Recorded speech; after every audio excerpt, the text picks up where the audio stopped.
Hey everyone, Spicy Toast Gaming here. Hope you're having a great day. Hope this video can make it a little bit better. Today we're going to be breaking down all of the champions and ranking them at 5 stars.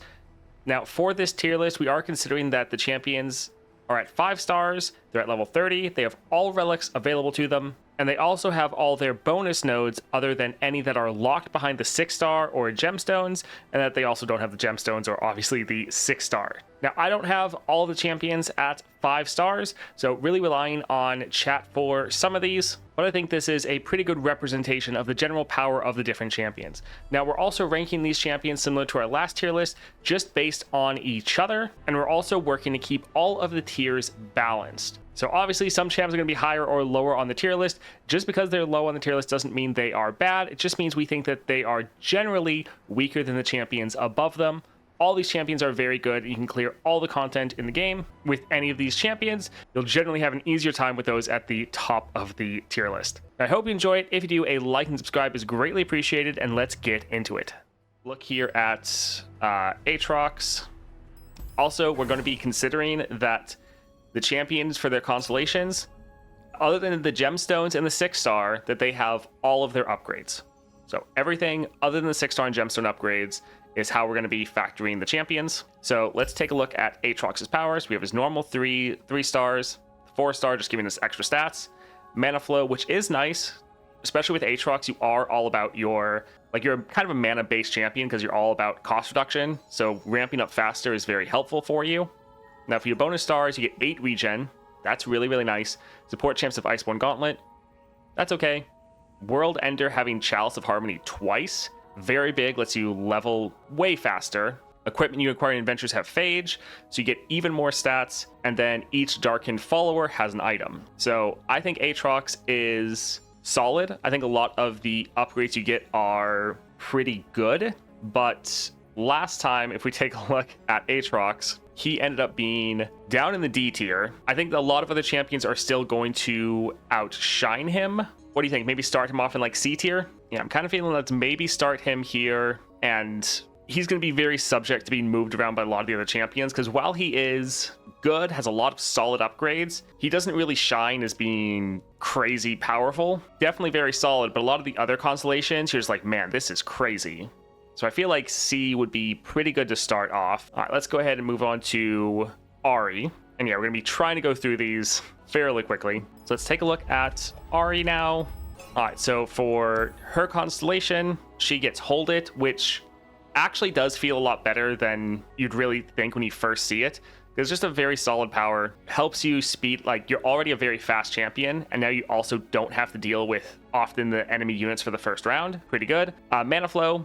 Since you're such a early aggressive champion, just having that 1 extra mana is actually a pretty big deal, especially for Ahri herself, because she's a 2 cost and you like to put a 1 cost beside her so you can recall it.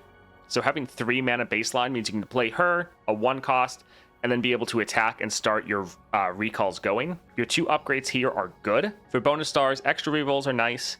Stalker's Blade is solid because you can keep replaying them, so you can keep getting this every time it's going to be bigger. The Maker having Locket, also nice because you can keep triggering this over and over again. Spells you acquire in adventure have Mana Potion. Now this is actually a lot better. Some other champions have the same thing, like Yasuo, because for here it's just all spells you acquire, not like spells that cost 4 or more have an item or anything like that. It's just all spells have Mana Potion. For Ahri, a lot of the spells you get are already 1, 2, or at most 3 costs. So this just makes a lot of spells cost nothing or just cost 1 mana. So this actually is a bigger impact than some other champions that have pretty similar skills. Dancing Droplet gets Flash Bomb Satchel. That is okay. I think Ahri is very strong, and I think this obviously makes her a lot stronger. Now, if we take a look at the other tier list, we had Ahri up in the A tier, and I feel like the upgrades she's gotten pretty much make her stay in the A tier. Because the thing is, if we look at the other tier list, if champions just stay the exact same power, they're potentially going to fall because all the other champions are getting more powerful. For Ahri, she is getting more powerful, but I feel like it's probably going to be very similar in relation to the champions around her. I don't think at 5 stars she's an S tier champion, but I think she's probably still A, I would think. Let's see, Ahri is a very versatile champion. Feel like she doesn't need the extra mana, to be honest. Atrox definitely does. Ahri is either A or S. Pretty good because she can fit any role. I think S is for insanely OP champs. Yeah. Okay, so a lot of people are saying that, yeah, she can stay in A.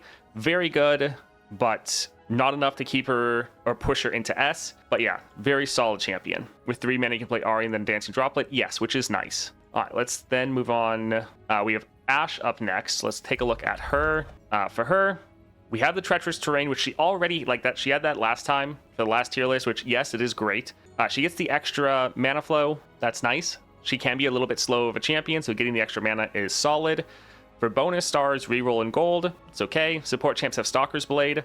This is going to be good once you get your 6-star, especially, but we don't have the 6-star yet. It's still a general good power, but comparing this to like Ahri, where she can have a way to interact with this, where she can constantly replay the champion, here, this becomes a good synergy with the 6-star, but you don't have that yet, so it's just good.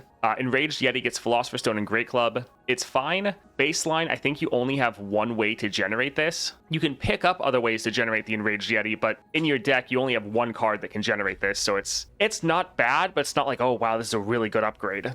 For Gordian champs, you acquire an Adventures of Giant's Belt. Nice upgrade, but not anything crazy. The biggest one, though, is Flash Freeze gets Mana Potion, so this goes down to a 2-cost. If you use your Echoing Spirit, since that's your champion spell, you can get this down to a 1-cost, which can be pretty good. It's a missed opportunity they didn't give the Enraged Yeti Fury. Yeah, I feel like she's still C. Potentially, I think Ashe, once she gets her 6-star, she's going to go up a massive amount. I think she's going to be near the top of the tier list. But right now, I don't feel like she's really getting that much more power with the 5-star upgrades. Like, there's things that are nice, but yeah, nothing. The Flash Freeze going down in cost is very nice, but compared to what a lot of other champions are getting, I don't think it's going to be that crazy. Let's, again, take a look at the last one. So we had her in the C tier. I mean, Atrox in the D tier. I feel like Atrox got more of an upgrade, so I'm kind of feeling like she's still C tier, and I think we'll put her above Atrox, but the gap between them definitely has narrowed. I feel like Atrox got a lot more power with him going to the 5 stars and all the upgrades than Ashe did. What do you see? I think the issue with Ashe is that Frostbite is the weakest form of control compared to stuns and curses. Yes, maybe B for now. Okay, so you guys are saying B. Well, some of you. We can put her in B for now. I think she's probably going to get kicked back down based on other champions that we get, but we can put her in the B tier for now. Very likely that she gets kicked down. All right, we're going to not bother with Aurelion Sol, so even though he's on here, just ignore him. We did him in the last one because technically he's a 4-star, but he doesn't have a 5-star. So let's go for Caitlyn. She's probably going to be, yeah, going down. All right, so let's pull her up. Now, she does have some really good upgrades, though, so maybe we can get her a little bit higher, but we'll see. So taking a look for her, we had the Sting Officer last time. We get the Mana Flow, which is nice. It lets us play Caitlyn round 1 because she's a 3-cost champion. So there's that.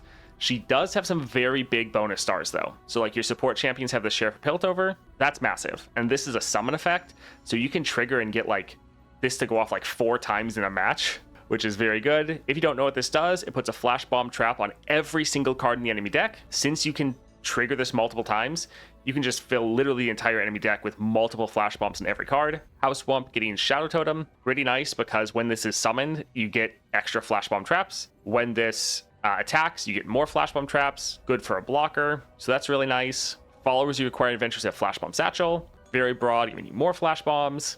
Advanced Intel gets Tear the Goddess, so it's now free. So you free draw and free flash bomb trap generation. Caitlyn has some really good powers that she actually gets here, and so while she's still on the weaker side, I think she's on the weaker side, especially maybe compared to a lot of other champions 6 stars. I don't know. I think she improves a lot. Caitlyn's more fun when you spam units and spells for flash bomb farming. A lot of people, well, you're saying she is relic dependent, and that's true, but we're considering that the champions have whatever relics they need. So for this tier list, she has her relic. Have that in the consideration. Her relic does make her a lot better, and for this, she does actually get it. I don't want to put her down in the F tier. I think, yeah, we can maybe put her in low C tier. She maybe will end up getting kicked down, but she does improve a lot when you get those bonus nodes. It does help you. Let's go for Darius now, and I guess let's actually, again, just take a little look. So Darius, we had him in the C tier right behind Ashe last time. All right, so taking a look at Darius. Now, I will say, this is one of the times where we can't factor in the Legion Grenadier, because the Legion Grenadier is locked behind a gemstone, and it's locked behind the 6-star. So for like pretty much every other champion, we're going to consider all their upgrades. Darius is one exception where he has an upgrade we can't factor in because it is locked behind the 6-star. So just if you have him at 5 stars, you literally can't get this. That's going to be a big downside for Darius, is the fact that this is a very good upgrade. Legion Grenadier getting Ancient Coin takes it down to a 1 cost. In your level ups, you get this to have the Spirit Stone. So when you play this card, it gives you a fleeting 1 in hand. The fact that you have this given a fleeting copy, and it goes down to Ancient Coins, only costs 1, means you can very easily get just a tiny bit of cost reduction and have essentially an infinite combo with this card. So this is a big amount of power that Darius is missing because it's locked behind 2 very expensive upgrades. Anyways, moving on. Let's take a look. So we have Hold It. It's nice. Honestly, it feels better on Ahri, but it's still a strong defensive power. Mana Flow, it's good. Lets you get units out. You're trying to be very aggressive early, so extra mana is very helpful for that. For the bonus stars, Nexus Health and Reroll, it's fine. Support champs having extra stats is actually very good, especially the fact that here, they don't get a Phage, they get a Colossal Hammer. This is really good for your 2-star because it makes it a lot easier to get your rally going. So this actually is a decent upgrade. Death's Hand gets Charging Sigil, some extra damage, not bad. Noxian follows your Aquarian Adventure Sift Pickaxe. This is also a good upgrade because with your 2-star, you're wanting to have your units hit that 15 total power so you can consistently get a rally off every round. So some of these are actually good upgrades. But then Legion Grenadier, which again, we're not going to factor in. So Darius, I think, does improve a good amount over just the 4-star and some of those bonus nodes. Darius is definitely the weakest. Not sure about that. Hey guys, did you know that Darius 6-star is pure trash? That's what I've heard. Sometimes they hit the Legion spam. It's basically OTK turn 1. Yeah, that's such a massive upgrade, but it's so hard to get it unlocked, that is. They should have given Darius the power that increases your health based on your power. When they released Acel 5 stars instead of 1 to manage him, he should get Perfected Mana Flow. Just makes him win more, so probably see nothing's fundamentally changing. Nothing's changing massively, but it is helping you be more consistent. Having your support champs and Noxian followers both having extra power means you are more likely to get your rally off. I'm thinking we can probably put it in. I mean, he's probably better than Atrox. Like with Darius, you can end games very quickly, and with Atrox, sometimes you get overwhelmed early. Yeah, I'm kind of feeling more like low B. I think Darius is high C, low B. About 5-star is same for everyone. The 5-star is the same for everyone except for Kaisa. But yeah, for the tier list, we're not just the fact that everyone gets mana flow. It's going to affect some champions more than others. And then for some people, we're also, for everyone, we're taking into effect their bonus nodes, which is going to change things a lot. Take Atrox over Duralist. With Starforge, you can start at 4 mana, and that's pretty good, I think. I think people need to stop playing Darius with triple Z Drive. His Constellation is pretty good. I mean, Darius is one that can work with Z Drive, but also you don't have to play him with that. He does have some pretty good builds, and yeah, being able to start at potentially like 4 mana is solid. With Darius, you can just blow through a lot of encounters. I think he's decent. He gets a good amount of powers from the Constellation. It's not bad. Like the fact that one of your nodes is locked is terrible, but the other ones you're getting is decent. I think we'll have him in B tier for now. Next up, we have Ekko. So let's go ahead. Actually, let's first look. So we had Ekko in C tier before. All right, so for his Constellation, Ground Star Sorcery, really nice, but that was already a factor before. Mana Flow, this is actually very nice because this lets you play Ekko turn 1 if you have Echoing Spirit. So that's really good. Turn 1 Ekko. So Mana Flow is, yeah, one that does help you a lot. Bonus stars, 2 rerolls. That's decent. With Ekko, you do want to make sure you're getting the right powers, so rerolls isn't bad. Support champs having Guardian Orb, I don't really think that's a big deal. This one's big though. Time Winder getting Charging Sigil. It's 2 extra damage, but that's hitting both parts of this. So it makes this go from a like pretty terrible feeling spell to actually feeling pretty good. So Charging Sigil is actually quite nice there. Spells you acquire of Hand Sensor. It's giving you some more scaling. Honestly, I don't think it's that big of a deal. Like a lot of other people have a much bigger upgrade here, like Swain with his Pyromantic Wake. Here, you're probably not even going to notice. It makes your units slightly bigger. Iterative Improvement have Oracle's Lens. Having another Predict is nice. You are on a Predict-based deck. I think Ekko is pretty solid, and I think the Mana Flow upgrade especially, since this lets you play Ekko turn 1, that is pretty big. especially your Time Winder getting charging sigils nice. Iterative improvement having Oracle's Lens, pretty nice, and rerolls are good. So yeah, I think Ekko is going to be pretty solid. I think I would put Ekko above Ashe. I don't think I want to put him in the A tier, but I think I'd maybe move her to like the middle of B and maybe put Ekko right like here. I still think there's probably a lot of champions in A and S tier that could dumpster him, but he gets a decent amount of power with his 5-star. What are you guys saying? Yeah, high B. Iterative improvement is big. Ekko. Ekko upgrades just adds a lot more consistencies to his deck. Yeah. Heimerdinger Printer goes a long way with that upgrade. Mana Flow made my game so much better with Ekko. Yeah, I would say right now, Ekko being top of B is pretty good. And then based on who goes to A tier, I see a reality where we end up bringing Ekko to A. Now, if the A and S tier gets too cramped, he might have to fall, but he's probably going to at least be at the end of B tier. And yeah, he could make his way up potentially. But Ekko, pretty good. He gets a good amount of improvement with the 5-star. Especially being able to play him turn 1 is very, very nice. Next up, we have Gwen. She's going to be pretty high up there. If we take a look at the other one, we had Gwen in the A tier. So let's go and take a look at her. All right, so Crush, Allies of Overwhelm, nice. Mana Flow, get an extra mana gem. Not bad, but I think a lot of other champions get... Like, this makes a much bigger difference for them. For Gwen, if you're like, oh, that's nice. Like, it does let you play your Gwen around earlier, which is good. Nexus Health and Gold. Extra Nexus Health is solid since it lets you heal up more, or it lets you take more hits before you have to heal. So this is nice. Support champs having heavy hands. This is kind of a crazy upgrade. Normally you don't actually need it, but if you're in a situation where you like haven't drawn your Gwen or something, this could really help. So not bad. Also, maybe you get like Corrupted Star Fragment on your Gwen and you try to eat them for the double attack. It is a very good upgrade. Normally you're not needing it, but it is big. Sapling Toss having Hex Tech Fabricator rank 2. Again, nice. Followers you acquire in adventures have Miraculous Melody, so Hallowed, just helping you stack up a little bit faster. Ghastly Band and Skirmisher Saber. This one is big. The fact that you get Overwhelm and you get this upgrade, this is the biggest deal to make sure you're getting the best trades possible. This is actually very big. Yeah, I feel like Gwen, she's already very strong. She gets some very good upgrades here. I feel like she's probably just going to stay in the A tier. She's super consistent, very good. Probably still not strong enough to go to the S tier, I wouldn't think, but she's probably pretty close. Let's see what you guys are saying. Gwen is quite strong, but most matches rely on her as the win con usually. Yes, except she does have backup win conditions. For one, your support champs having double attack, kind of a backup win condition, but then also you have Atrocity in your hand, which is another fantastic backup win condition. Gwen has some fail safes to help you there. Low A, high B maybe, she's super solid. Biggest issue is the Hallowed farming. Even when Gwen hits the field, you would only have 2 to 3 at most.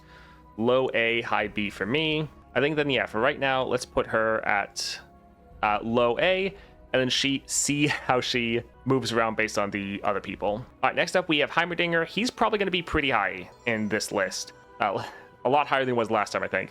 So yeah, last time he was in like the D tier. I think that's going to change. So let's go ahead and take a look at him. So for his constellation, pretty much just giving you a whole bunch of tech. So when you summon a created ally, grant it 1/1. Mana Flow, this is big because it lets you go for the turn 1 Heimerdinger build with his Epic Relic. So you get Swain Relic, Packed Powder, and his Relic. So you play him turn 1, he counts as tech, your Nexus has tough, very, very good, gives you a lot of power. Bonus stars, reroll in gold. Support champs have tech. Hex Obliterator gets 4 extra damage, so that's nice. Makes this a very good removal spell. Follows you acquire, that costs 3 or more. Again, have tech. Concologist is tech, so pretty much just everything gets tech. So as you play created cards, they scale up in power, but then also they're all benefiting from your 1st and 3rd star power, so that the upgrades that you're getting, which count as auras, so essentially even if they get silenced, they still keep them. It makes this go from just your turrets getting the upgrades to pretty much every single unit you play getting the upgrades.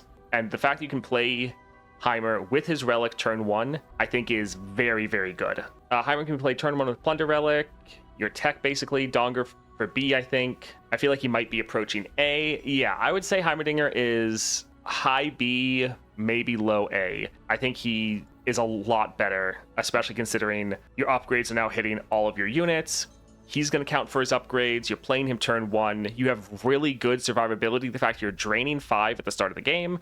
Your Nexus has tough. He's very hard to kill. This is going to be that's very difficult, because I know a lot of people really like Ekko. Do we want to put him above Ekko? His biggest problem is being slow. It's pretty major. Yes, but that really turns around with this build. His entire constellation is just, you have tech, it's okay, but it's basically as if there was one bonus star behind Ashe. Oof. I don't think Heimer's above Ekko. Yes, but aren't you also the person that thinks Ekko is S tier?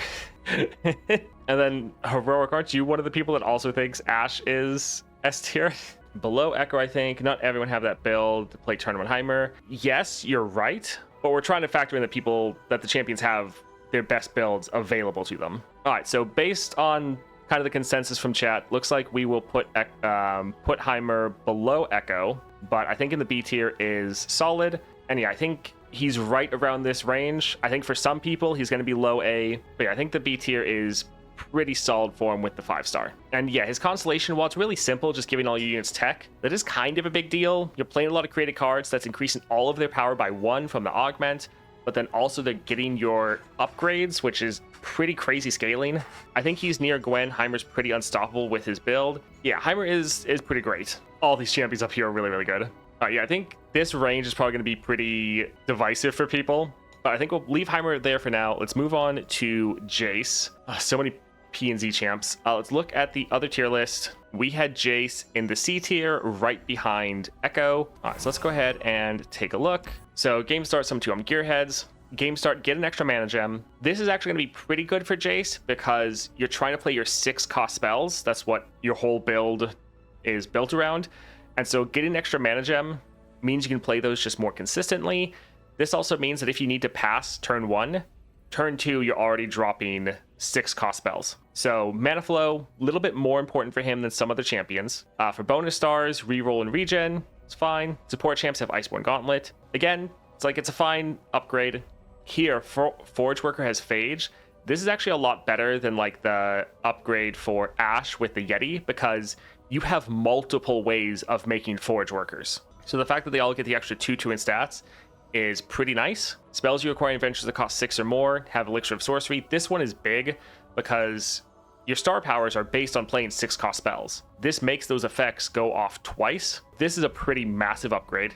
Financier gets Crystal Carrier, lets you get an extra mana, more likely to play your 6 cost spells, lets you ramp up to activate your Chemtech Duplicator. So some pretty good upgrades overall in the constellation. I think Jace is pretty good, and I think he's probably right around that same area as Heimerdinger and Ekko. I hate Jace will not give a biased opinion. Yeah, I know a lot of people are like that. I don't know, his constellations are pretty good, but I don't know if he's B material. He gets moved to B for sure. Manifold vote for Jace is huge. Jace over Heimer. I would kind of agree with that. Yeah, I think Heimerdinger, I think all of these champions are very good.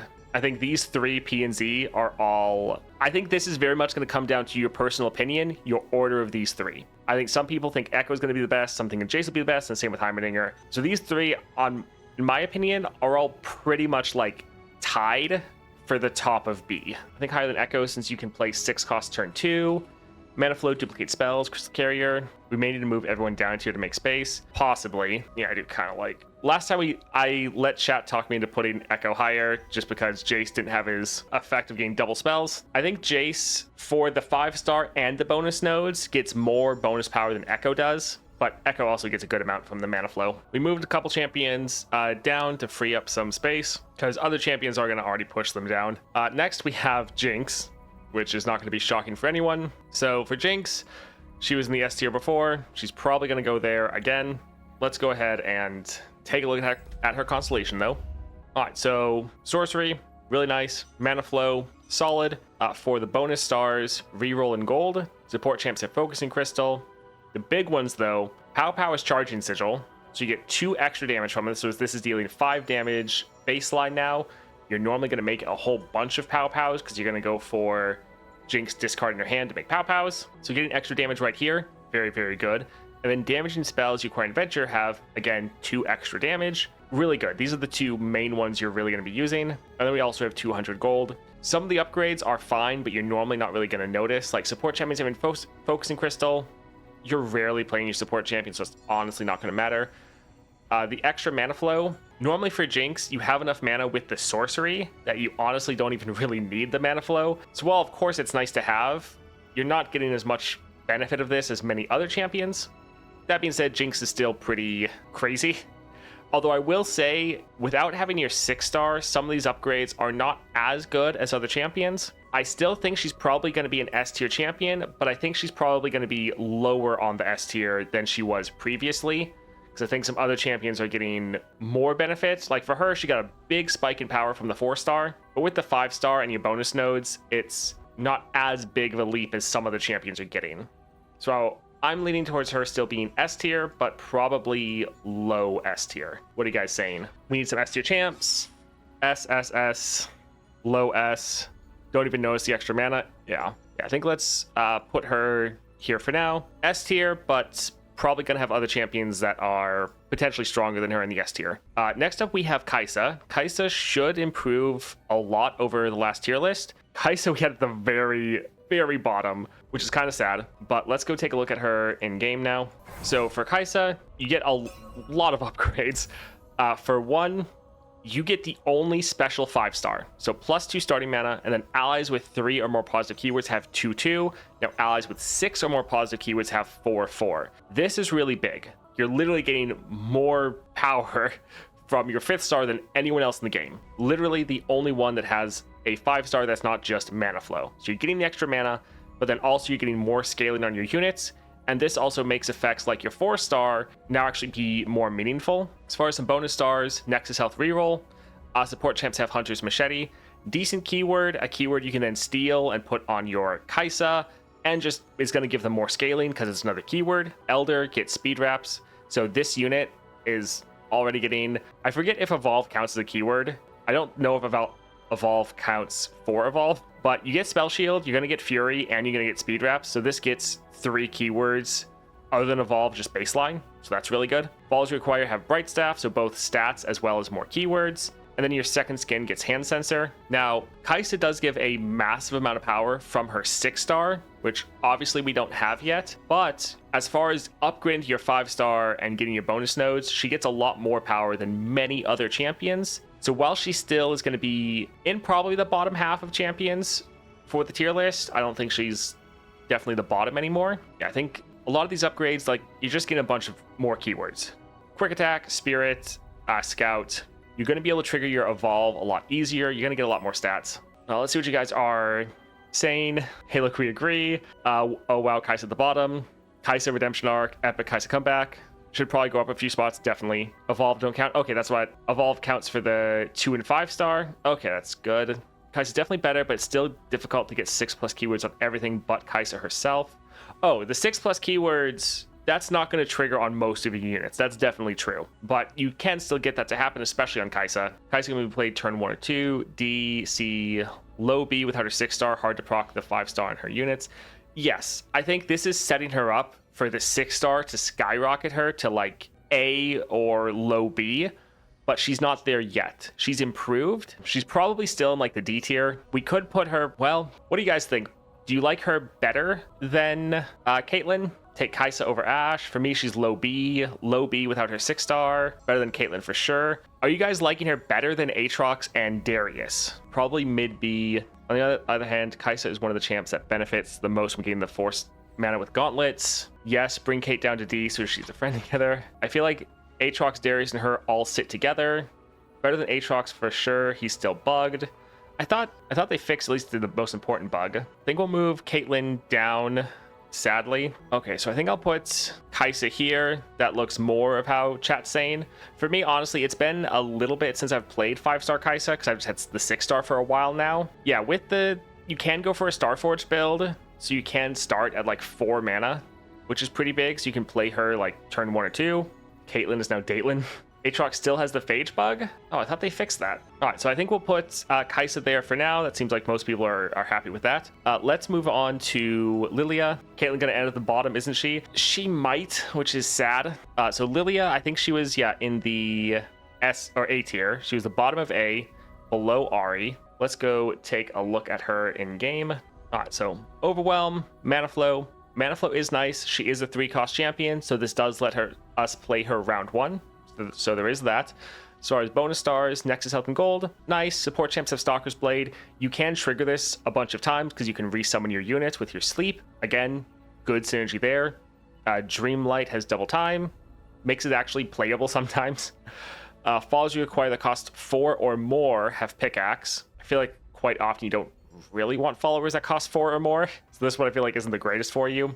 Big one though, your Dream Laden Bow having Stopwatch is massive. This is a huge buff to you. Being able to go with a slow speed spell to burst, so you can actually use it to respond to whatever the enemy is doing, or just play it back to back in the same round, can be very good. So I think she has some solid upgrades. I feel like she's probably still an A tier champion. What are you guys thinking?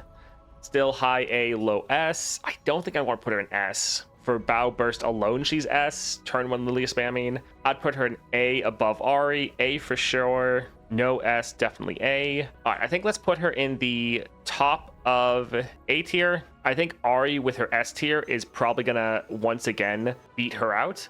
But I could see for them being at the 5 stars, I could see Lilia being better. So I think having her at the top of A, and then based on how the S tier looks, maybe she could squeeze up there. But yeah, we'll see. I think A for now is pretty good. Yeah, Ahri's upgrades honestly aren't that big of a deal for her bonus stars. Whereas for Lilia, she actually gets a decent amount of them. All right, let's talk about Lux Illuminated. She's probably going to be very high up. Last time we had her in A, so let's take a look at how she's holding up now. All right, so for her Constellation, game start, get an extra mana gem. This actually is, again, one of the champions that is better for.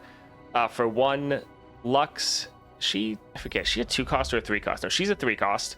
And normally with her, you want to be using her Relic to get extra starting mana. For Lux, having all the mana you can in your first turn is very important because you're a support-based deck, so you need to be playing multiple units. If you can play Lux and then a extra unit to support, that's actually a really big deal. So having any extra mana is very, very good. So mana flow for her actually improves you quite a lot. For bonus stars, 200 gold. Support champs of Dreams of Yordles. This is solid because then they're going to benefit from your boost. And then also this is contributing to your level up condition, which is allies have attacked with keywords. Prismatic Barrier gain mana potion. This is also huge because this is what you're generating every round. And so just having it always cost 1 less, very, very good. I sadly don't have some of these, but follows you in Coin Adventure with a base cost of 2 or less, which one, base cost is great. Have Bright Staff, so being able to get small units and then have them be further buffed up, really good. This again, make sure they benefit from your burst or boost effects, not burst effects. Smoldering Smirk having Stopwatch. Again, having a slow speed spell go to burst is massive. Also, this scales up your units a crazy amount because for one, you're targeting them, which triggers your 3rd star power. So just targeting them gives them keywords, but then you're also boosting them as well. And so you're essentially double buffing your units and killing an enemy unit. So while this is on the expensive side, it is a very good spell for you. I think Lux gets, like, she was already really good, but I think she is, yeah, excellent with a lot of these upgrades. Problem with Lux is you can't play Lumino plus Lux turn 1, Luminous Bright. Yeah. Lux should be low S, can be played first turn, easy with her Relic. Overwhelm is amazing. Better than Lilia, but I can see her anywhere in A. 2 card reliant to be S. She's behind Ahri. A, S, low S, high A, mid A. All right, so we're going to try something that I've never actually done before. Let's go ahead and try to do a little poll here. So go ahead and vote. Do you think Lux Illuminated is A or S tier? Also, I hope you can see the poll. Hope it's working. Never actually done one of these on Twitch before. With Ezreal, I mean 1 cost giving her Spirit in hand. She can support an ally. Yeah, with her Relic, you get the extra mana, and then you also get a guaranteed cheap card. All right, so far, a lot of people are voting for A tier. I kind of thought she'd be low S. All right, just a couple more seconds to vote if you want to vote. All right, so the A's definitely have it. So we'll go ahead and first ever poll, yeah. I think we'll put her in A. I kind of feel like she's better than Ahri at 5 stars. Lilia, I feel like Lilia is a toss-up. I feel like that's going to be very, I feel like that's going to be very personal preference. Kind of want to put her higher, but I think this is one that's really going to be, based on personal preference for people. All right, Misfortune is up next. Let's go ahead and take a look at her in game. Question is, do people have her at 5 stars or not? It feels like some people haven't even tried her with those stars. I mean, that is a good call. Like, I don't have her at 5 stars, so I can't. That is one that I'm really having to rely on chat for.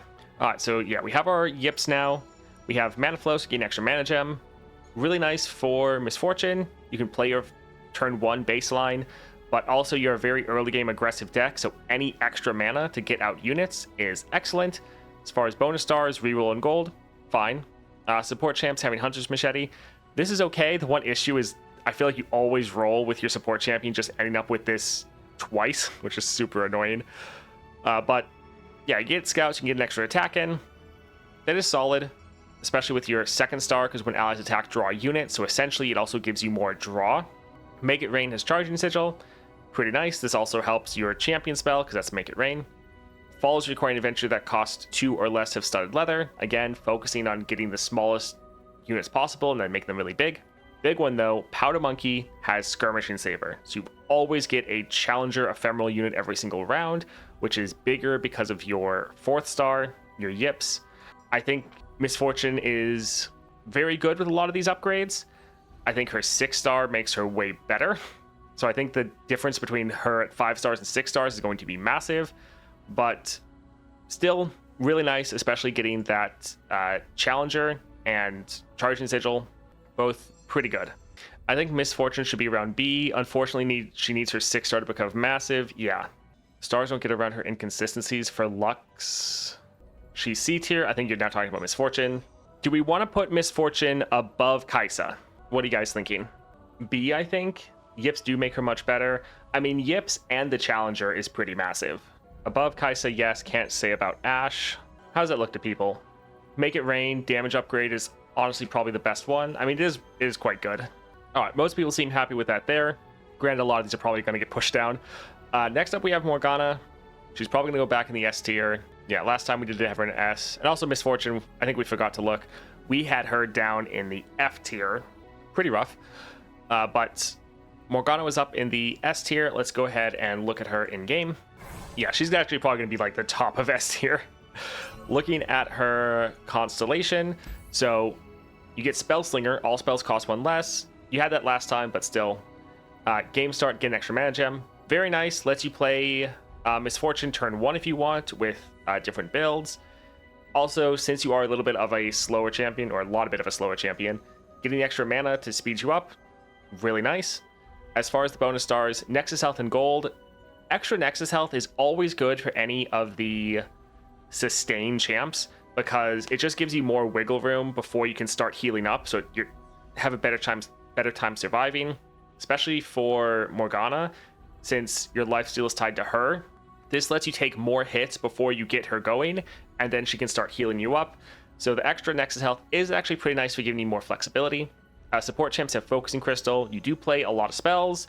Your games are going to go on pretty long, especially when you get this. You can try to just get like a cheaper champion and have them scale up a lot. Here, your Ascendant getting Double Time Watch makes this much more playable. You can often play this for like a 6 or 5 cost, which is a very powerful card for that amount.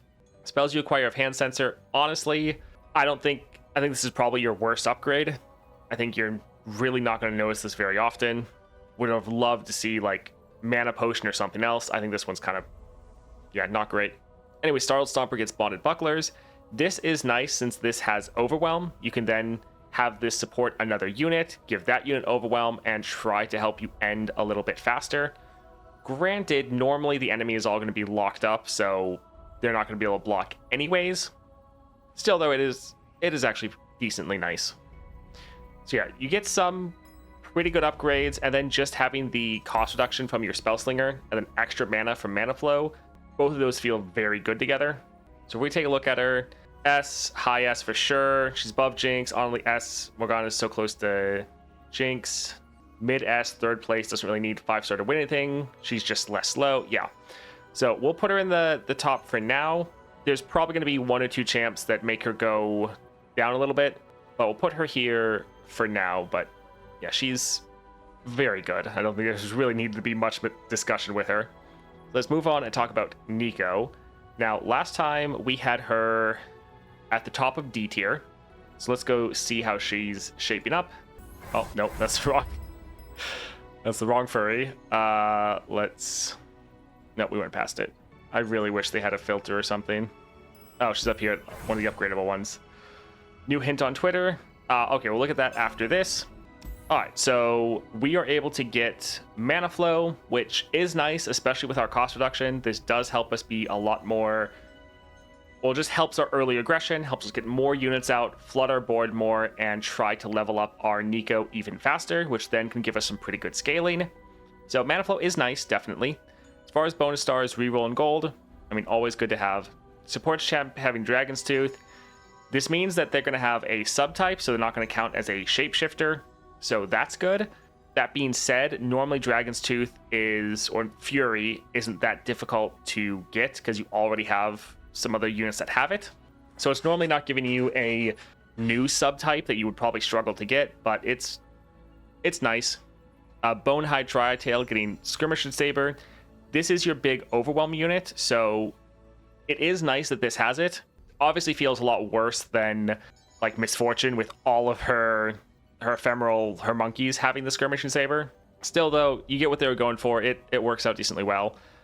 Here you have it, so these subtype followers have studded leather. I kind of just wish it was all subtype followers. I don't think they needed to try to make it smaller like this. I just think going for subtypes would have been better. Still though, a lot of the subtype animals do get studded leather, so that's okay. Wallop though gain Charge and Sigil. This actually does help out quite a lot, and you can actually use this as a removal spell now. So you get some solid upgrades here. Let's see. I'd put Nico around Darius. Both of them don't get a ton of constellation power, but both are already pretty great 3 stars. I often like to draft Yordles, and they won't get any of the bonuses, sadly. Yeah. How do you guys feel about maybe putting Nico like below Kaisa? Below Atrox, her studded leather is bugged too. Star of Discovery usually the most important for these most wildly noticeable upgrades for everyone. Unless it gives that stupid hand sensor upgrade. Yeah. I mean, your boy Ash is not a boy. But yeah. You think we should put her then? Are you guys thinking top of D tier? Kaisa, Nico, Darius, pretty similar in power. All right, top of D. Anyone wildly disagreeing with that? Sounds right with D. You can get 1 common item for a card for like 40 fragments or Star Discovery.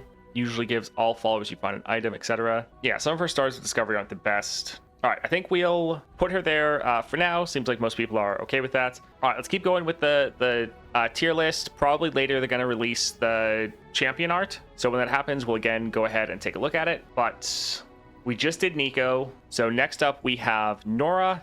Last time Nora was in the solid middle of B tier. So let's go take a look at her. All right, there's Nora. All right, so mana flow, game start, get an extra mana gem. Again, solid because you are a aggro deck. You want to be able to build out your board, so getting extra mana to do that is nice. And then from your 2-star, it's about playing cards with a base cost of 4 or more. So getting extra ramp to play those round 1, especially with your champion relic, is pretty good. So mana flow is actually quite nice for you. For bonus stars, 200 gold. Support champs have portal pals. Honestly, I don't know if I've ever actually played one of the champion or one of the units that came out of this, or if I have, it's very rare. So yes, it's creating units for you to play, but it normally doesn't ever matter. Yordle Captain is Vampiric Scepter, another card you very rarely play. Yes, it has a 4 cost of above 4, so it does give you another portal, but still normally you don't play it that often. Ballers who Inquired Adventure that have a cost of 4 or more have Ancient Coin. This is nice because this ties into your 2nd star of again playing things with a base cost of 4 or higher.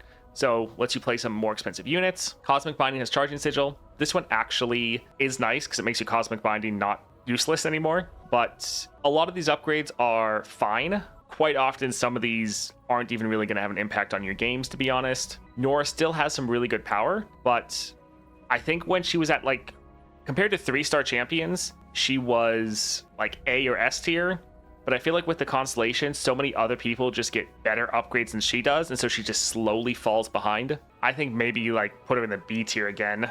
I would say Nora is maybe low B tier. I think she can still out-tempo and do a lot better than a lot of the C tier champions. You do struggle against crazy enemy scaling though, but I don't know, with Nora, she's one that kind of just stomps a ton of adventurers until she doesn't. So she's really good until she's not. So you're normally winning in like the first couple rounds until you suddenly hit a roadblock and the enemy's units are just too big and you can't do anything, and then you just, yeah, can't do anything, and it sucks. The rest of B tier scales better. Yes, I would say these three are all very similar in power. There is definitely a gap here, and then there's Nora. I put her below Ashe. The impact with Nora Relic helps with tough encounters. That is true. Let's do another quick poll. All right, so go ahead and vote in there what you think. Do we want to put her below Ashe or above Ashe? Morgana still S tier? Yes, definitely. Morgana actually gets a lot of good upgrades from her Constellation. All right, so right now the no's definitely have it, although not too many people have voted yet, so you can still swing the results if you want. All right, so the no's have it. So most people think that no, Nora is not below Ashe. So I think we'll leave her here. We let chat decide. So let's move on then and look at Pike. Pike was pretty low last time. He was down in the F tier, sadly, even though I really like Pike. I think he should move up a good amount. I think you get a lot of upgrades from your Constellation. So let's take a look at him in game. I think he'll be improved.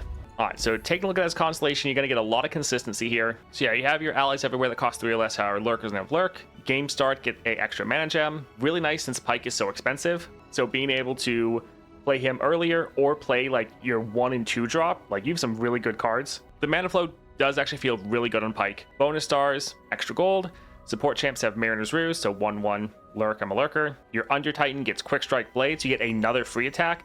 Free attacks are very important for you to be able to get your Lurk off in rounds where you don't have the attack token. So free attacks are very good. So getting another free attack is excellent. Follows you require an adventure that costs 4 or more have Mariner's Ruse. This is good because anything that costs 3 or less is a Lurker from your 4th star.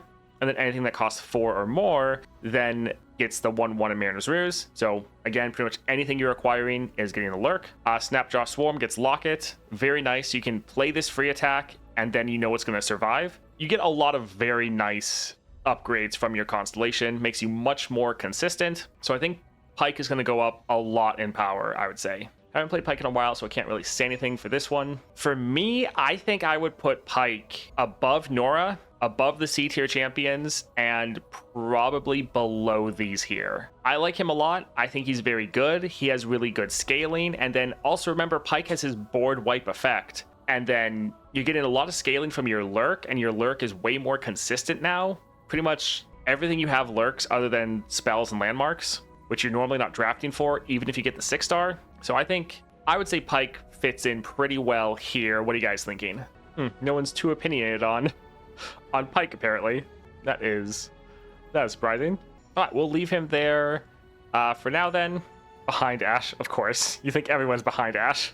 Let's go take a look at Samira. So Samira was B tier. We had her right behind Nora. Let's go take a look at what she's gotten with her 5-star. All right, so again, the 4-star, really nice. Mana flow, very good since you're wanting to play 3 cards every single round. Having the extra mana to do that is very good. So mana flow, solid for you, especially with your cost reduction from your first 3rd star. Really, that lets you flood the board early. Nexus Health and Reroll, fine. Support champs have Lost Chapter. This is good, lets you be able to play your support champ and then try to play some more spells to again try to level her up, or just trigger your star power of playing 3 cards around. Pretty nice upgrade. Stylish Shot getting 2 extra damage. Nice, especially because if you play smart, you can get multiple of these, so pretty solid upgrade.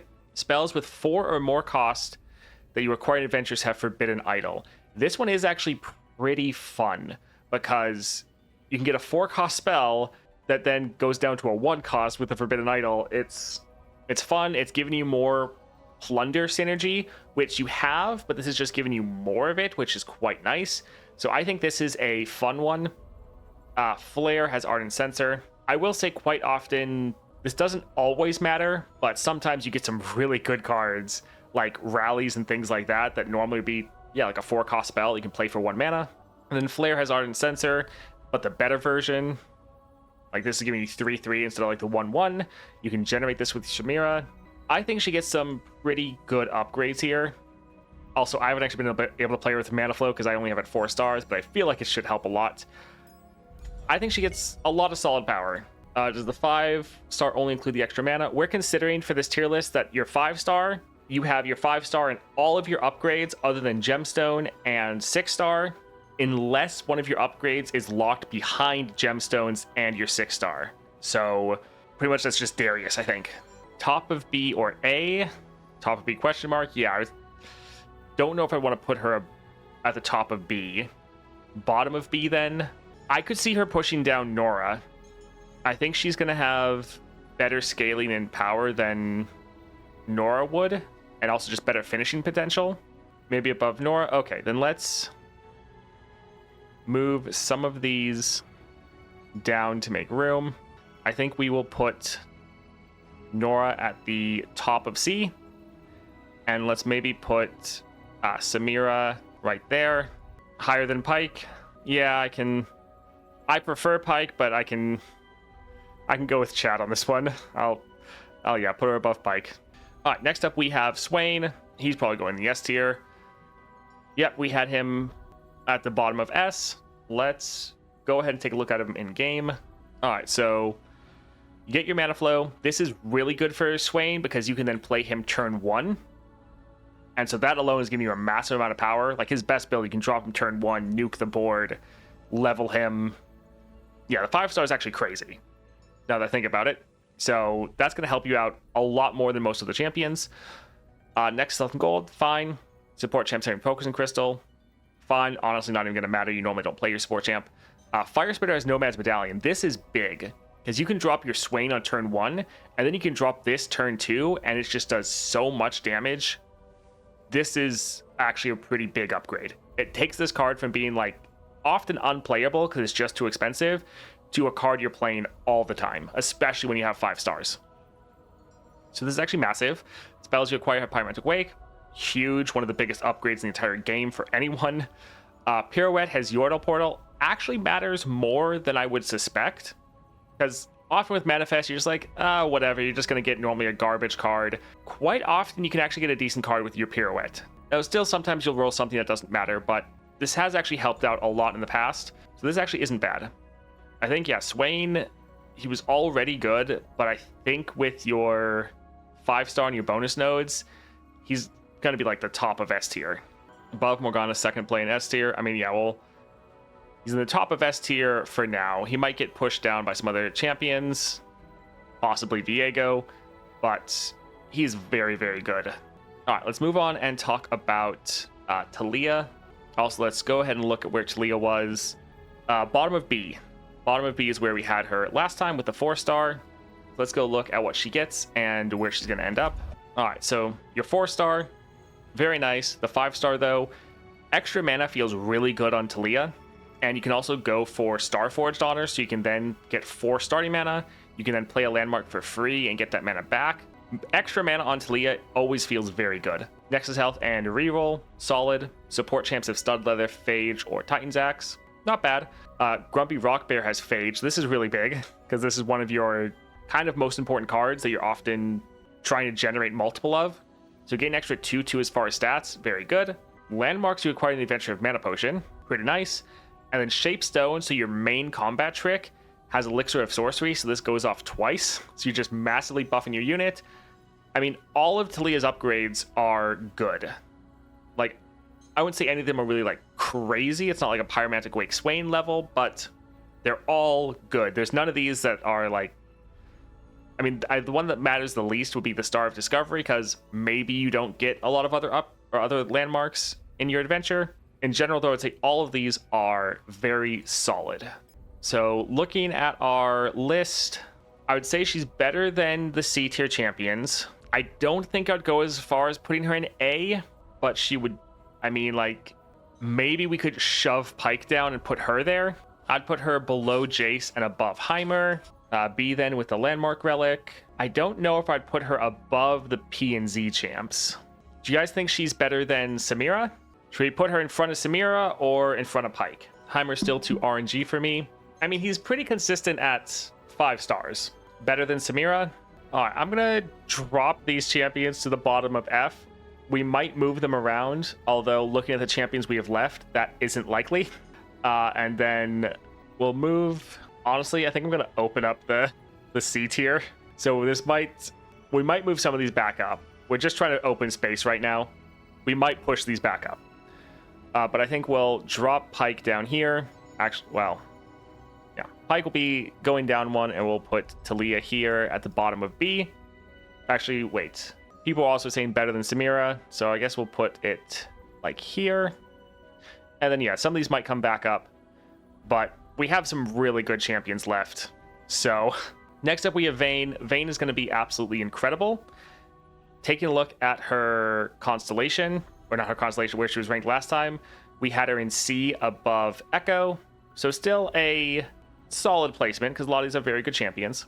But she gets some crazy upgrade. So let's go take a look at Vayne. I think she's going to be pretty high on this list. You have extra stats from your 4-star. You get mana flow, so you can play your Vayne turn 1. That alone is massive. Turn 1 Vayne is so good. So that alone is very, very good. I think out of people going from 4 to 5 stars, she gets more upgrades than almost anyone. It's insane. So turn 1 Vayne, massive increase to your power. Reroll in gold, nice. Support champs, they have extra stats. Fine, normally you're not going to be playing your support champs, so anything for your support champs kind of don't matter. Fish Fight has Summoning Beacon. Not bad. The biggest thing, honestly, though, that kind of just makes everything else not matter is Tumble has Tear of the Goddess, so this is now a 2 cost. Vayne generates this when you play her. So you're able to play your Vayne turn 1 because of the mana flow. If you use Hidden Tome or Lost Chapter, you can then play a Tumble round 1. Tumble round 1 is so good because with equipping your equipment, you can then attack. Since your equipment has Scout on it, this will give you a rally. So you can either attack 3 times in your very first turn, or if you don't even start with the attack token, you can still use this to rally and get 2 attacks in on the opening turn when you don't have her. So being able to drop Vayne turn 1 and get 3 to 2 attacks in every single time is insane. You put so much damage out. Most adventures you end turn 1, and some of the tougher ones you still can just absolutely destroy. You can easily have a build with like Chosen by the Stars that has 10 stats in the first round, so she gets all of those extra keywords.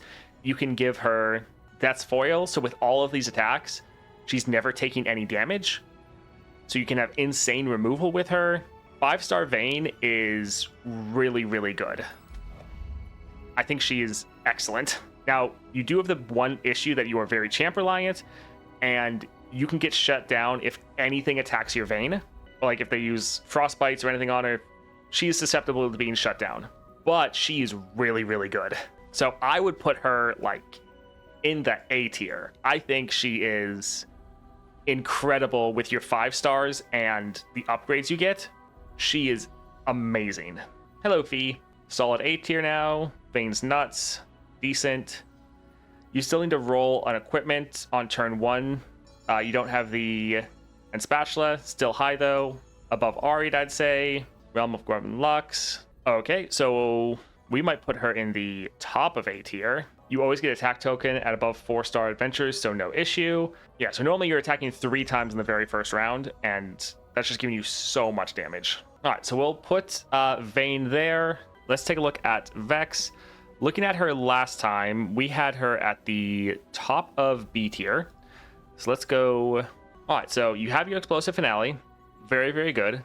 Mana Flow, get an extra mana gem. Quite nice to help speed up your game plan. Get your Vex on the board in the next round. You can also go for a Starforged build so that you can have 4 mana, drop Vex immediately. For your bonus stars, 10 Nexus health and 4 regen gives you a massive amount of sustain and survivability. Just baseline, so that's really good. Your support champs have Utmost Despair. This is excellent because you can just get a cheap support champ, drop them, and just use them to gloom the entire enemy board. Really good, almost guarantees that your Vex is going to be leveled when you play her. Very solid. Here, you get some good damage on your Pie Toss and Pastry. So that's pretty nice. Also remember, if Vex is on the board and leveled, she doubles the damage of your spells. So these can actually be higher. Another massive upgrade. Your damaging spells have charging sigil rank 4, so 4 extra damage. This gives you some of the best removal in the entire game. And again, once your Vex is on the board, this is doubled. So it's insane. Family Reunion has home turf, so you get to get this at the start of the game. This also has draw on it, so you get extra draw. This lets you immediately gloom an enemy unit. And also one thing very important, especially in the high-end adventures I think a lot of people overlook, you can use this to often pass turn priority to the enemy. So one kind of bad thing is when you always start with the attack token, you have to have the first action. But sometimes you don't want to play your unit or something because you think the enemy's going to kill it. Often the enemy starts with a unit on the board, so you can just immediately gloom them with this without playing any of your other cards. They then have to play a card, potentially burning their mana. And this actually is a pretty big upgrade when you get to know how to use it. I think out of every champion in the game, Vex's Constellation and all these bonus nodes is the most helpful and the most impactful, more than anyone else in the game. It's kind of insane the amount of power they put into Vex's Constellation. She's very, very good. Or she gets a lot better, I should say. I'm potentially fine with putting her in the S tier. Other people are saying S tier. Does anyone disagree with putting Vex in S? The jump between 3 and 5 is definitely the highest in the game. Yeah. All right, I think let's put Vex here then. I actually think she'd probably be better than Jinx. Now, I think 6-star Jinx could be argued to be better than 6-star Vex, but Vex with her Constellation definitely gets more power than Jinx does. A lot of the upgrades in Jinx Constellation, it's kind of reliant on you getting Jinx to 6 stars to really be impactful, whereas Vex, already your spells and skills deal 4 damage. For Jinx, a lot of them are dealing 2 damage, which can go up to 4 once you get the 6-star, but you don't have that yet. So I think we could honestly put her here. Yeah, I agree with that. Is Vex better than Jinx? I don't think so. I mean, I feel like that's... Yeah, I feel like for the 5-star, I think so. For 6-star, I think Jinx is probably more consistent and better than Vex. But for 5-star, I think Vex might have it. Let's look at Vi. So let's see what we had for the last constellation. Vi was in the middle of D tier. So let's go look at the constellation. All right, there's Vi. So 5-star, right? Allies have Overwhelm with the 4-star. Mana Flow, get an extra mana gem. Again, pretty solid for your Vi. Lets you get her on the board a turn earlier, but then you're wanting to spam a whole bunch of spells in your opening round to be able to stack up your Vi. So being able to spam a little bit more in the first round, solid. As far as bonus stars, 20 Nexus health. That is, I think, more than any other champion. Support champs have Wriggle's Lantern. This actually isn't bad because what often happens is your support champion sits in your hand anyways, and normally you don't play them. But here, while they're just sitting there doing nothing, they're actually stacking up. So if you get to a point where you're like, man, I need to play my support champion, you can drop them. They have a huge amount of impact. Like 10 impact is a massive amount of damage. So this actually isn't too bad. Gotcha has Charging Sigil, so extra damage on it. Balls requiring adventures that cost 4 or more have Ancient Coin.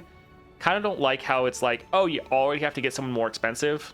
Little annoying, because you already normally don't want to get things that cost 4 or more. At least it is giving you cost reduction if you do have to end up doing that. Still, those little annoying. Mushroom Cloud is Mana Potion, so it's going to be free. Pretty nice. You do have some ways to generate Mushroom Clouds, so being able to play spells for free just to, again, stack up further your Vi, not too bad. So yeah, some of the upgrades you get here, they're all fine. They're not bad, but I feel like a lot of other champions get better upgrades and more impactful upgrades, which is kind of ironic. So I think Vi is okay, but I don't think she nearly gains as much with her 5-star as many other champions do. Mushroom upgrade is the worst constellation ever. It's a joke. Okay. Yeah, don't think I'd go that far. Do we want to put Vi in the F tier? I feel like all the champions that we have currently in the D tier, I would prefer. I kind of think I'd maybe put her below Atrox, although that being said, her Strength of Stone build is actually pretty good. You can put a lot of damage down. That Strength of Stone build is actually pretty crazy, and it works at its best at your 5 stars because you don't need the 6-star. So I feel like that build alone is actually pretty good. So that one could actually bring her up a bit, or at least not have her be the bottom of F tier. Vi, Atrox, yeah, I'm thinking she's at least going to go at the front here. Strength of Stone build is actually decent. Vi has a lame constellation, but thankfully she is great with Starforged and SOS. Yeah, that's kind of what I'm thinking. I do kind of feel like with that build, you could actually argue that she's better than Darius and Kaisa at 5 stars, that is. Because you also get extra starting mana. She started 4 mana. You're able to put a ton of damage down. Yeah, I kind of feel like specifically with that build, she can be decent. So I think let's maybe put that there for now. Might need to adjust it, but yeah, we only have 4 champions left. So honestly, some of the ones that are down here at the bottom are probably going to go up. Demote Darius, yeah, we did. All right, let's go for Viego. Probably he's going to go straight to the S tier. Asol, I mean, don't worry about him. He's just chilling. He's just watching from afar. So Viego, he was in the S tier. Very, very good. Let's go ahead and take a look at him. All right, so he actually gets a lot of upgrades from his constellation. And so this will be very good. So he had the allies have Overwhelm before from the 4-star, but Mana Flow, get an extra mana gem. Really nice for, I mean, often you can play him turn 1 with the extra mana with some cost reduction from Disciple of Shadows. So that is really good. As far as the bonus stars, 8 regen is a massive amount of healing every single game. So this gives you great sustain. Support champs have Stud Leather Phage or Titan's Axe. This is very good just because of your 2-star. It's based on units power. More units having more power is great for you. So that is fantastic. Shape of Fear has Stopwatch, so it's burst speed. This is really good if the enemy, well, it lets you play this at burst speed, so you can immediately summon often 2 encroaching mists to either block or attack that the enemy can't respond to because this is burst. So that's really nice. So your Shadow Isles follows you, acquire and adventures have Pickaxe. Again, very good just for the synergy this has with your 2-star. And then Echoing or Encroaching Mist has Skirmishing Saber.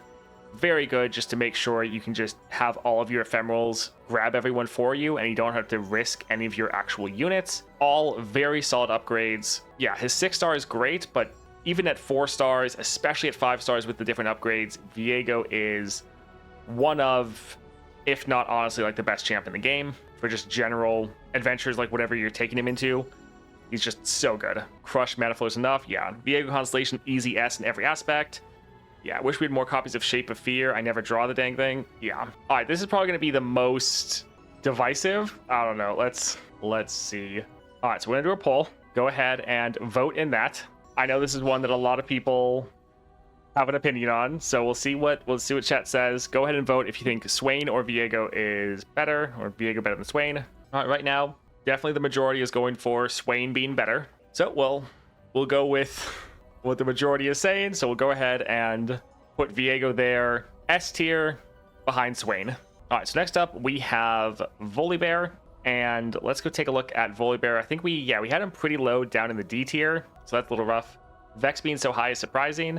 Vex gets a massive amount of power in her constellation. F tier, I would hard disagree with that personally, but let's go take a look at what he's able to get from his constellation. So for Volibear, he was very low in the last one because his 4-star was pretty bad and we weren't factoring in the other upgrades.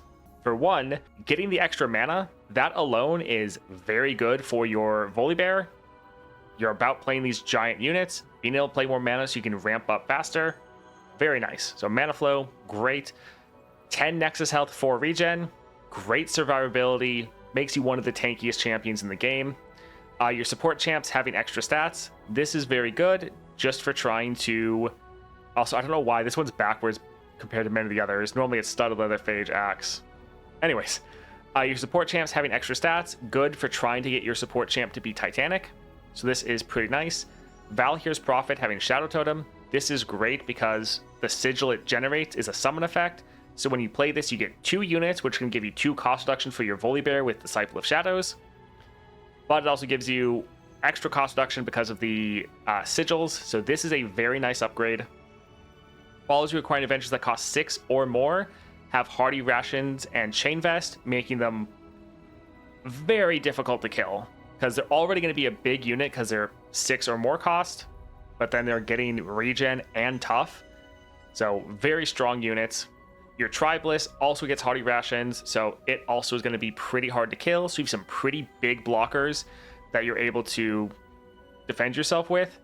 So as far as his constellation, he does get some pretty good upgrades, better than a lot of people. And while his 4-star is still pretty garbage, your 5-star is quite nice. The extra mana for Volibear feels great. Normally you're going for Star Forge, so you're starting off with 4 mana at game start. Volibear actually is pretty solid at 5 stars. So for me, I prefer him definitely over everyone in the F tier, and debatably the people in the D tier. Volibear's bonus stars are so bad. I mean, I think most of them are pretty solid. I do like Volibear, but I'm still putting him in the bottom half of this tier list. Volibear Vi, yeah, that's kind of what I was thinking as well. I feel like, yeah, I personally would want to put him probably below Pike, but I know that part is definitely my bias.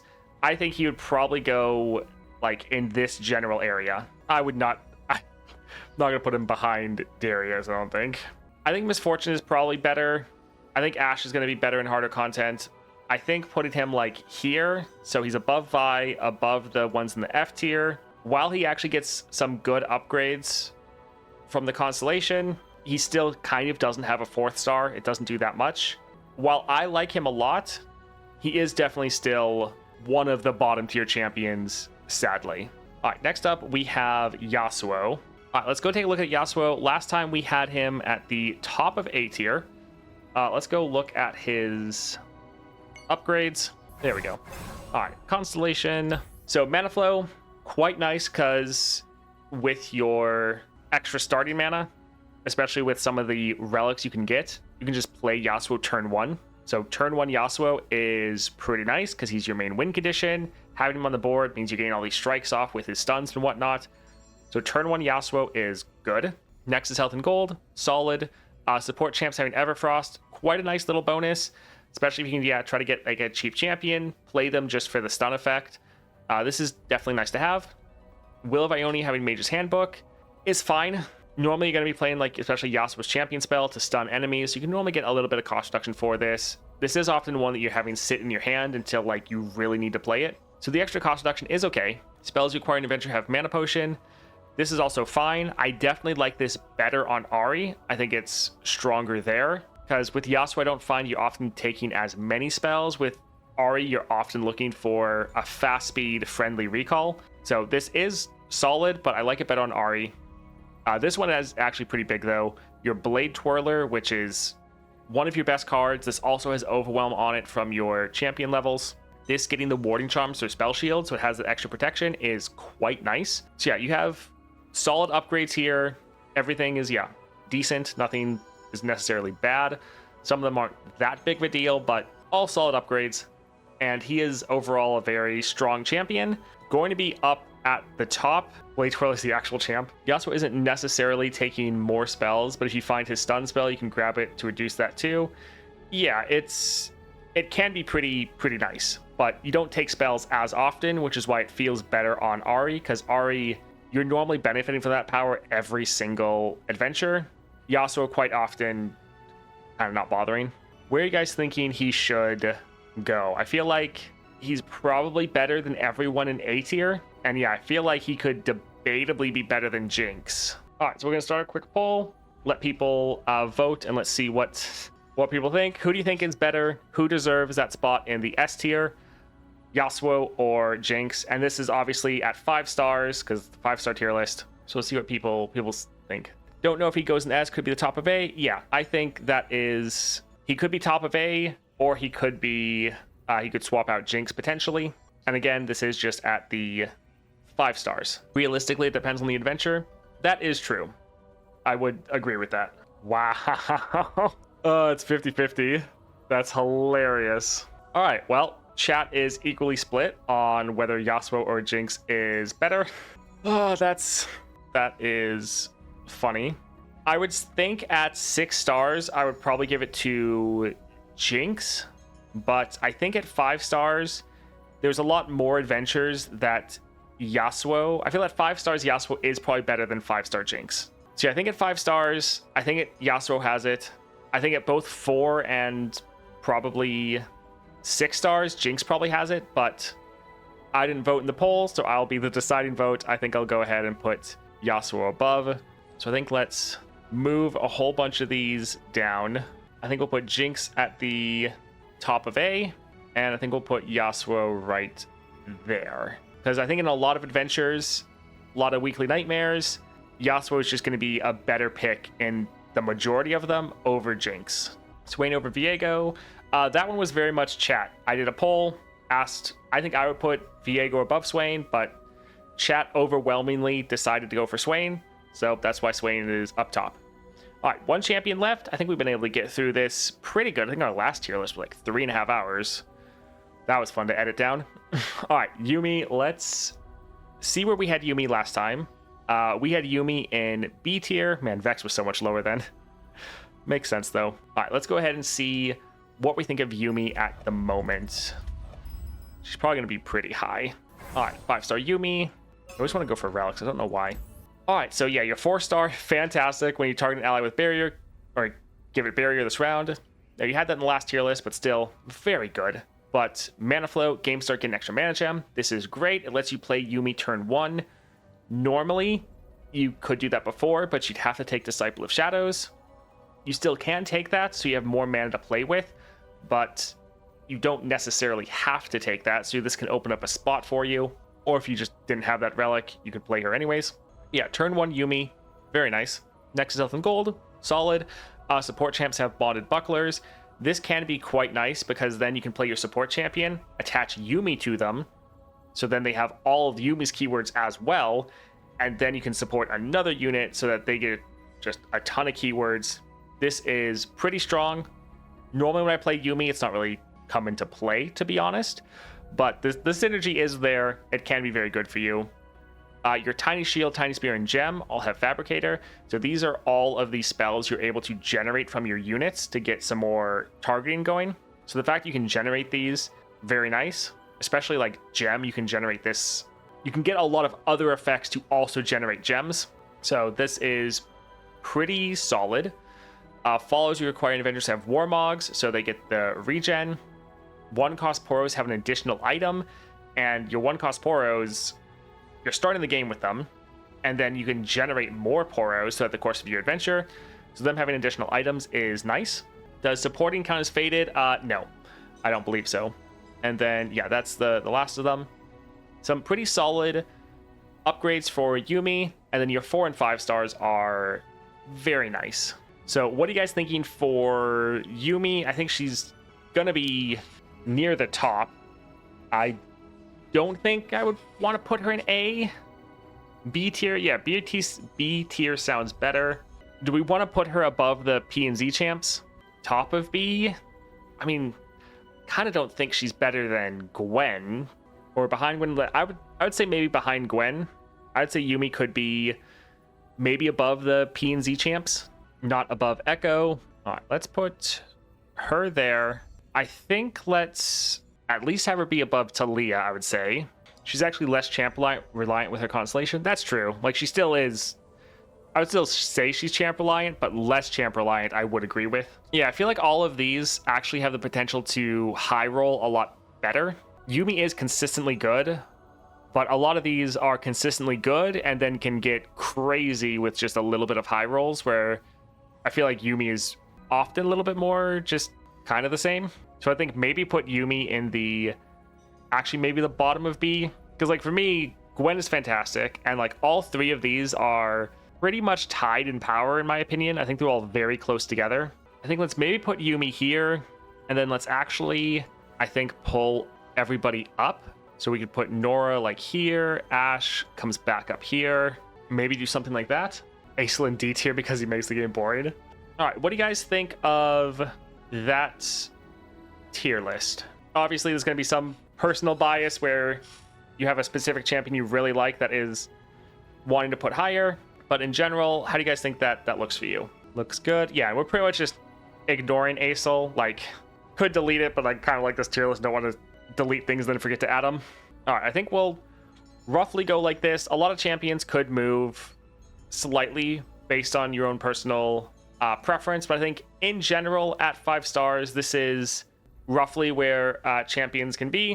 And yeah, tried to let, especially for some of them, chat very much vote. Thank you for watching that video, especially all the way to the end. We will be working on the 6-star one with chat, and that's definitely one I'm going to be needing chat's involvement with since I don't have all of the 6 stars. So if you want to help out with that, go ahead and click the link in the description down below. I have a link to my Twitch account, so you'll be able to follow the stream. And also, if you want notifications of whenever I go live, or just to hang out with like-minded gamers, check out the link to the Discord as well. All right, I hope to see you there, and I hope you have a great rest of your day.